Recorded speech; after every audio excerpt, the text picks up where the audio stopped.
All right, Shalom. First and foremost, giving all praise to Yahweh, Ba'ashem, Yahweh Shai, Ba'Hashem, Rachak, Wadash, double honors to the elders and apostles of Great Millstone who rule well, peace and blessing to the hopeful elect, and Shalom to the men of the Lord that are prophesying, preaching, and teaching on the highways and byways in sincerity and in truth. Shalom and Barakatham. And this is going to be a lesson through the Spirit, Lord's willing, to give just to go into some more news and prophecy. This is going to be regarding the heightened levels of poisons that are going on, in the earth that Salakia, that the scriptures told us about, man. That's why you see it written in Revelation, and that he's going to destroy him which destroyeth the earth.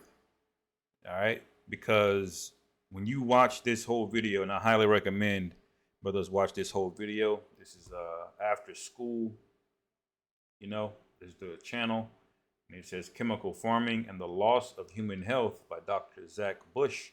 Now, when you watch this, man, you're going to see how deep the extent that this devil has poisoned everything, man. It's not just us.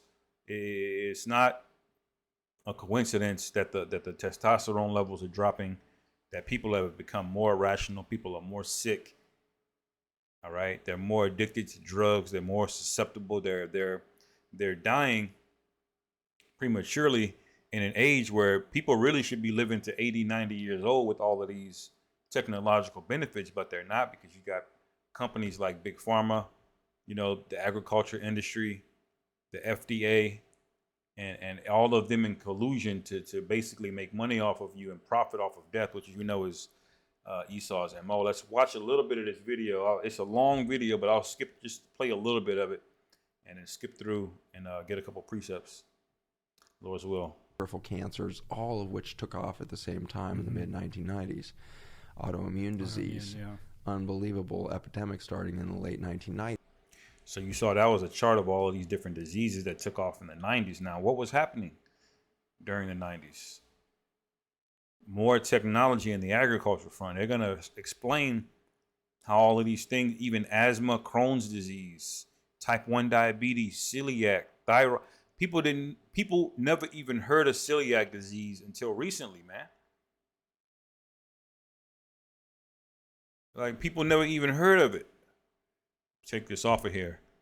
You can see celiac right here, barely any incidents. And then boom, the 80s starts taking off. What happened around the 70s and 80s? Well, he'll explain. That's when they got a lot of these patents to do these different herbicides, man. All right, so celiac, 90s, boom. And then in 2000s, man, they just took off. Now everybody's heard of it because, you may not have heard of the name celiac disease, but you heard of the craze gluten-free. So gluten-free came about because of celiac disease. Your body's inability to process gluten. So gluten is basically like a glue that's in wheat. It's like a gluey type of protein that if your body can't process it, your systems and your organs get glued up, man. It gets gummed up. This happened. This happened because celiac disease. Why everything's got a gluten-free label on it? Why is that? Why was nobody talking about gluten-free before the 2000? You see, multiple sclerosis. That's a very debilitating neurodegenerative disease, man. And you see autism is at an all-time high here too, as well. But yeah, unbelievable epidemic starting in the late 1990s. And so this was like the cracks that were starting to form in my worldview, that maybe there weren't 1,000 different diseases because they all started going epidemic at once, which really begged the question, is there a root cause of the root cause of the root cause of all disease? Right, so you saw all those diseases going up at one time, But Esau is going to sell you 10 different medicines, all right, and get 10 times the amount of money when there's one root cause. Really, it's him and his rulership, you see? Disease. In the same way that we've misunderstood the gut and what gut health means, we misunderstood soil for the longest time. And in the early 1900s, really the late 1880s, we started to change the way we farmed. Simple things happened, like we went to steel grinding for wheat instead of stone grinding it, which meant we could get more of the fiber out of it, which means we created a higher gluten and a higher refined carbohydrate load in our flours and in our wheat system and everything else. So that's one example of a shift. But the main thing that happened is we started to disrespect the importance of crop rotation and soil rest, cover cropping, etc. Boom. Crop rotation and soil rest. What does the scripture say about that, man? That's in Exodus 21 and Leviticus 25 as well, too, about the land Sabbath, man.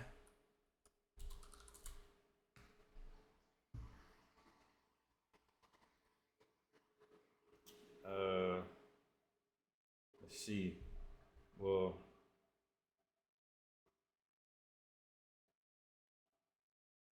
let's see.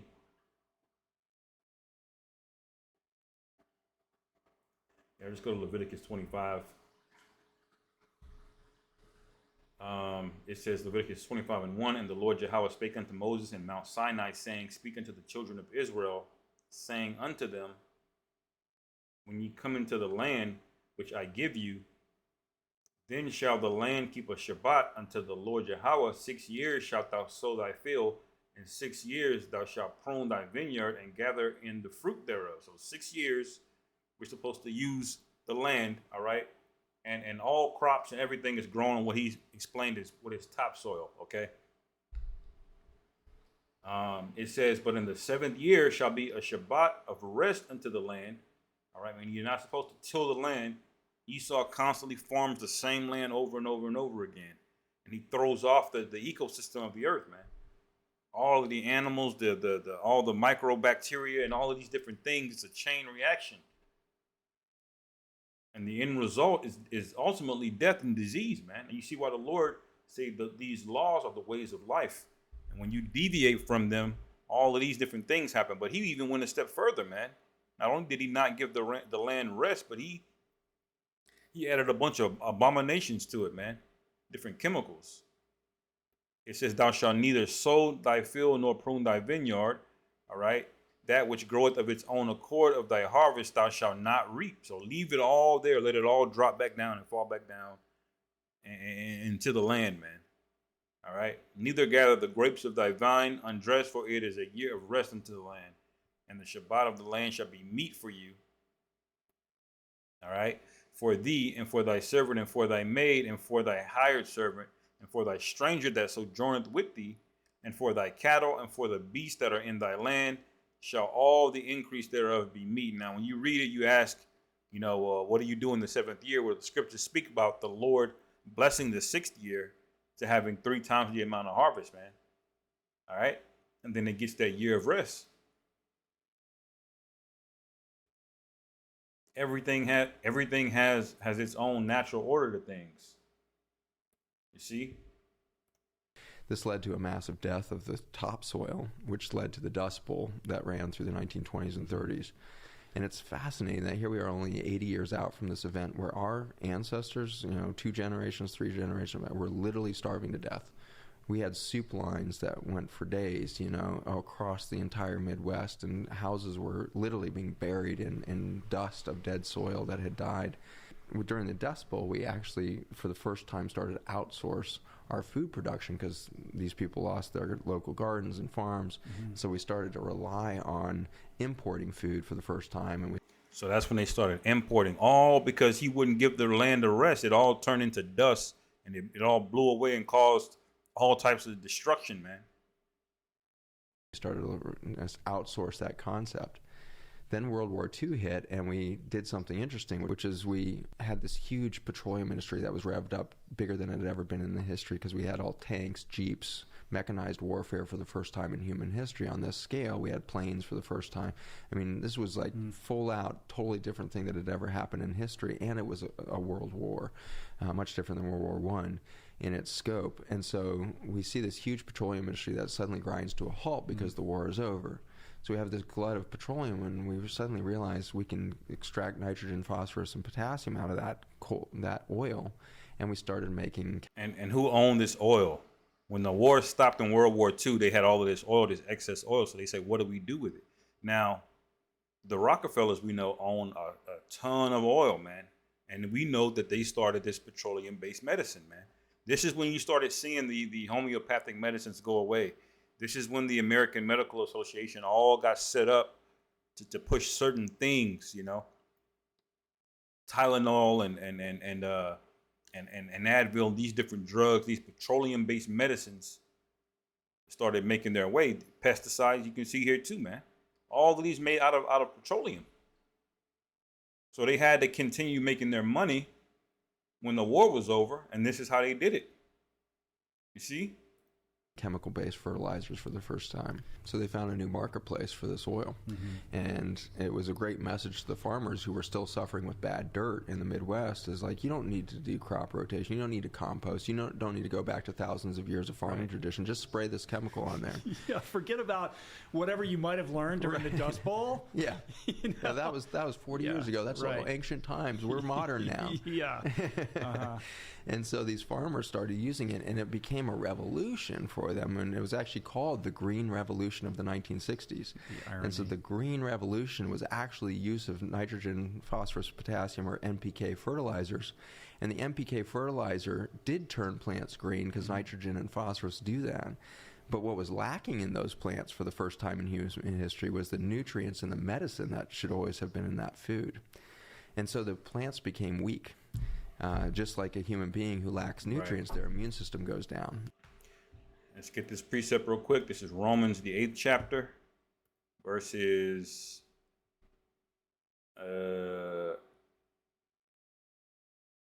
start at verse 20. It says, "For the creature was made subject unto vanity, not willingly, but by reason of him who was subjected the same in hope." All right, so we're the ones that were subjected to hope. Why? Because our enemies oppressed us. All right, and all of it was the will of the Lord. But ultimately, there's the wicked that had his hand in actually executing it. All right, but it says, verse 21, "Because the creature itself also shall be delivered from the bondage of corruption into the glorious liberty of the children of the Most High." Man, so all of the creatures are going to be delivered. Why do they need deliverance? He said it right here. These plants got sicker, man. Adding a chemical fertilizer actually made them sicker because you're adding these artificial chemicals to it. Now, these are natural chemicals, nitrogen and stuff in the soil, but you added an imbalance to it, man. It made the plants greener, but ultimately, what did it end up doing? It weakened the plant. And that's how you have these small ass vegetables, you know, these that lack a lot of nutrition. The entire supplement industry exists because of this guy. Chemical fertilizers here, man. Why you got to take vitamin A? Yeah, this shit's supposed to already be in food, man. All of the animals that you eat, cows and chickens, they're supposed to be eating vegetation, all right, with more nutrients in it. So when you eat that animal, you get more nutrients.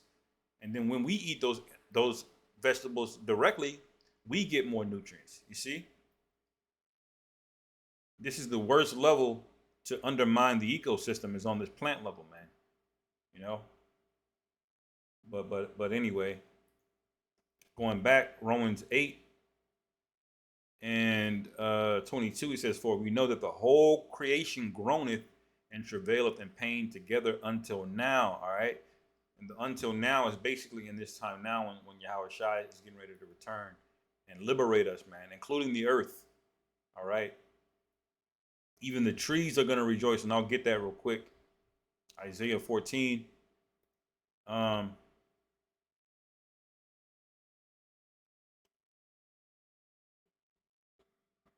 This is Isaiah 14.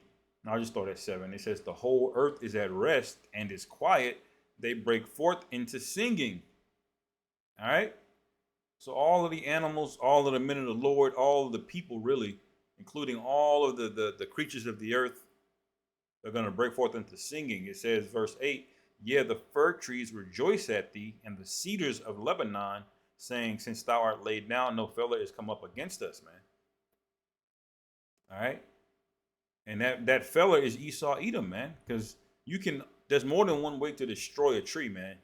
All right? You can take an axe to it, but you can also just spray chemicals everywhere. All right?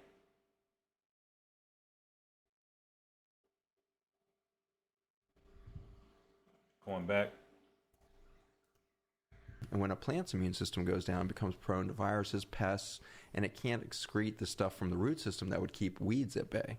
And so now the plants are getting, attacked from the outside, if you will, and the chemical industry says, no problem, here's a new chemical weed killer, here's a pesticide. And so the farmers got themselves locked into this codependent relationship with chemical fertilizers, then chemical drugs for the plants to keep them alive despite a failing biology underneath the surface there. Right. Akin to taking a drug to deal with the symptoms of some ailment that you have that creates a whole battery of side effects that then require you to take another drug to deal with those. It's just an environmental version of that. It's exactly the same thing. You see that? And you can watch the rest of this video. This is a really good video. Wanted to show this real quick. And look at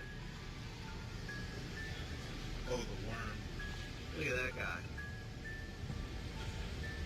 He's happy as hell, just cruising around in there.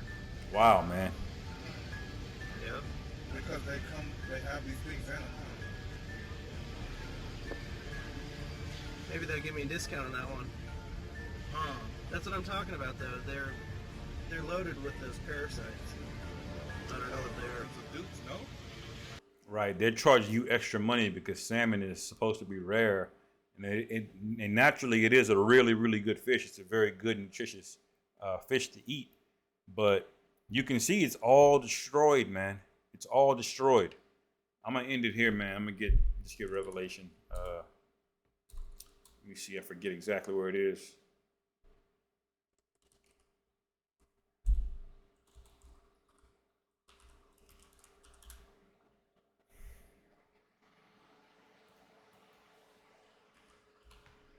Destroyest.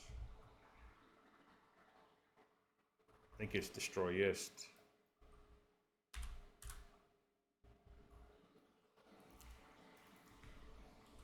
Salakia brothers.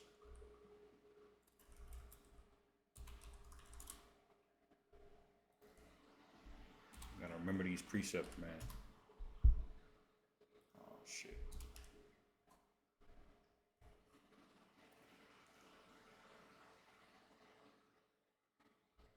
I think it's in Revelation 18.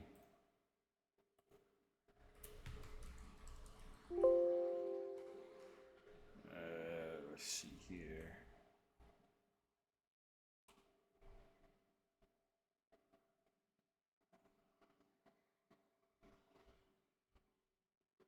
Was it Revelation?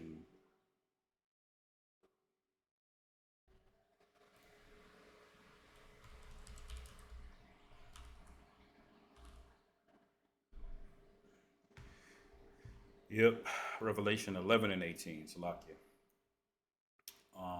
This is Revelation 11 and 18. It says, and the nations were angry, and thy wrath is come, and the time of the dead, that they should be judged, and that thou shouldest give reward unto thy servants, that the prophets, and to the saints, and them that fear thy name, small and great. All right. And shouldest destroy them which destroy the earth. All right. So that's the main point. That's what the Lord is getting ready to do. And it proves to you that the men that are in rulership, they would be destroying the entire earth. So who else has had the capacity to destroy the entire earth? All right. Now, when you watch the rest of this video, you'll see this chemical called glyphosate.